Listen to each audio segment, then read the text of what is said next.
ইরানের বিরুদ্ধে ইসরায়েল ও যুক্তরাষ্ট্র চলমান সংঘাতে নতুন মাত্রা যোগ করে আনুষ্ঠানিকভাবে যুদ্ধে যোগ দিয়েছে ইয়েমেনের হুতি বিদ্রোহীরা। ইসরায়েলের দক্ষিণাঞ্চলে ব্যালিস্টিক ক্ষেপণাস্ত্র নিক্ষেপের মধ্য দিয়ে নিজেদের অবস্থান স্পষ্ট করেছে গোষ্ঠীটি। 28 মার্চ বার্তা সংস্থা রয়টার্সের এক প্রতিবেদনে এমন তথ্য প্রকাশ করা হয়। তবে ইসরায়েলের প্রতিরক্ষা বাহিনী আইডিএফ জানায়, ইয়েমেন থেকে ছোড়া একটি ক্ষেপণাস্ত্র তারা সফলভাবে ভূপাতিত করেছে। এদিকে এক বিবৃতিতে হুতি বিদ্রোহীরা জানিয়েছে, তারা ইসরায়েলের স্পর্শকাতর স্থাপনা লক্ষ্য করে এই হামলা চালিয়েছে। ইরানের বিরুদ্ধে চলমান সামরিক অভিযানের প্রতিক্রিয়া তারা সরাসরি যুদ্ধে অংশ নিল। এর আগে শুক্রবার হুতিরা সতর্ক করে বলেছিল, ইরানের বিরুদ্ধে যুক্তরাষ্ট্র ও ইসরায়েলের সঙ্গে অন্য কোনো দেশ যোগ দিলে এবং লোহিত সাগর থেকে হামলা চালানো হলে তারা সামরিকভাবে হস্তক্ষেপ করবে।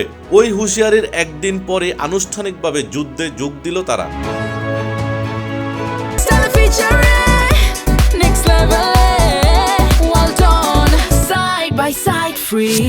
বার্তা সংস্থা রয়টার্স তাদের প্রতিবেদনে জানিয়েছে, হুতিদের এই পদক্ষেপ আঞ্চলিক যুদ্ধের ঝুঁকি আরো বেড়ে গেল।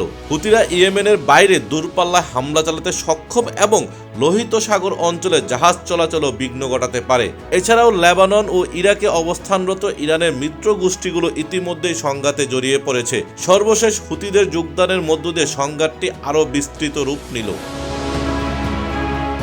গত 28 ফেব্রুয়ারি যুদ্ধ শুরু হলো। এতদিন হুতিরা আনুষ্ঠানিকভাবে যুদ্ধে অংশ নেয়নি, তবে তারা ইয়েমেনের এমন কিছু গুরুত্বপূর্ণ এলাকা নিয়ন্ত্রণ করে যেখান থেকে লোহিত সাগরে জাহাজ চলাচলে কৌশলগতভাবে প্রভাবিত করা সম্ভব। হুতি নেতৃত্বের পক্ষ থেকে হুঁশিয়ারি করা হয়, তারা লোহিত সাগরকে ইরান কিংবা অন্য কোনো মুসলিম দেশের বিরুদ্ধে সামরিক হামলায় ব্যবহার করতে দিবে না।